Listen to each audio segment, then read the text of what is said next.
बोलिए गायत्री माता की जय।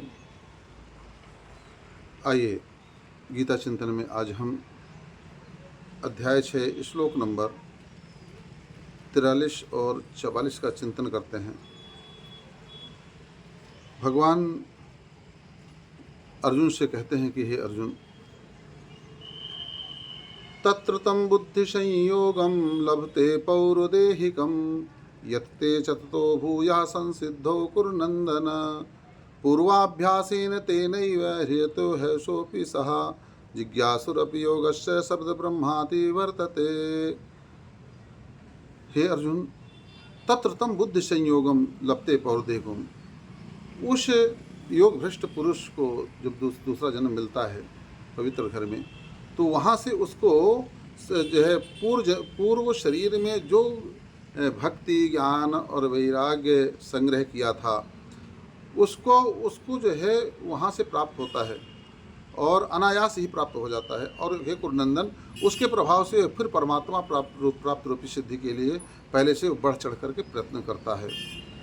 वह श्रीमानों के घरों में होते हुए भी जो है वह पहले के अभ्यास से निसंदेह भगवान की तरफ वह आकर्षित किया जाता है।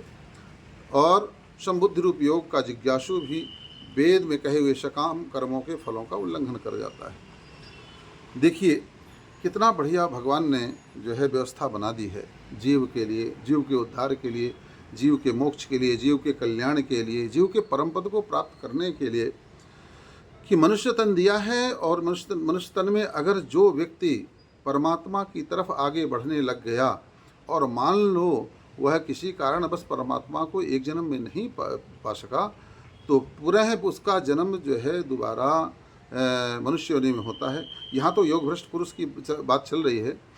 तो योग भ्रष्ट पुरुष जो कि बहुत प्रयत्न करता है, बहुत साधना करता है, बहुत योग साधता है, मगर और ज़िंदगी भर वह अपना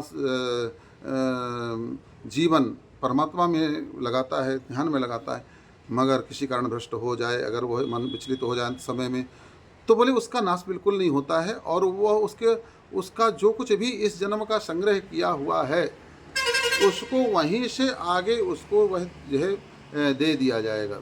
इसलिए आप देखते हैं कि बहुत सारे ऐसे छोटे छोटे बच्चे होते हैं जो कि छोटी उम्र से ही वो अध्यात्म की तरफ आकर्षित हो जाते हैं। वो जो है भगवान के भजन पूजन में खूब मन लगाते हैं और बड़ी बड़ी बातें करते हैं, ज्ञान की बातें करते हैं और वैराग की बातें करते हैं, शास्त्रों की बातें करते हैं।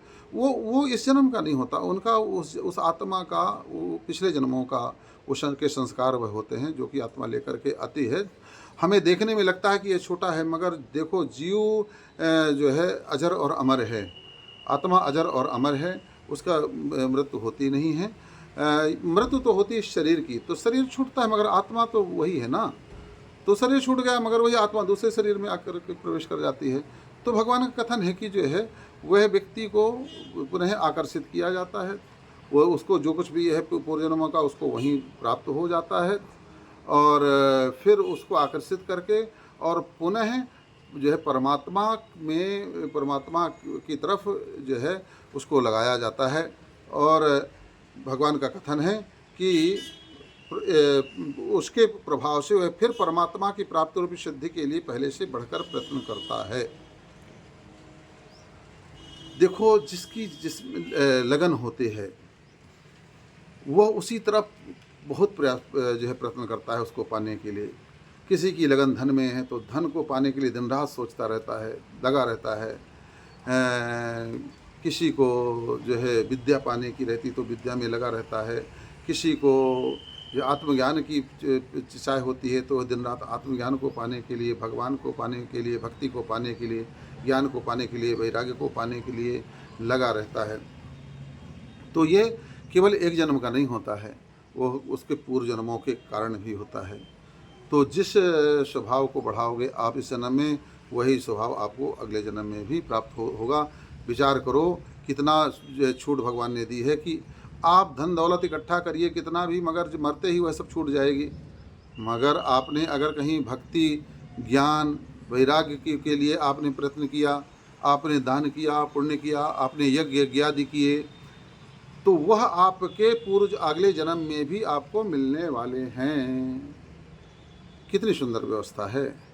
और फिर उन्हीं के प्रभाव से आपको और भी आगे जो है भगवान की तरफ आकर्षित किया जाएगा। सतोगुण आपका और बढ़ेगा, भगवान में रुचि होगी। जैसा अभी लोग कहते हैं हमारा मन नहीं लगता, हमारा मन नहीं लगता है। अभी कुछ कहो तो लोग कुछ सुनते हैं, ध्यान ही नहीं देते हैं। लाख समझाओ जो है साधना की बातें, अध्यात्म की बातें बहुत कम लोगों को जो है अंदर जाती हैं, सब ऊपर से बाहर निकल जाती हैं। तो ऐसी व्यवस्था भगवान ने दी है। बोलिए गायत्री माता की जय।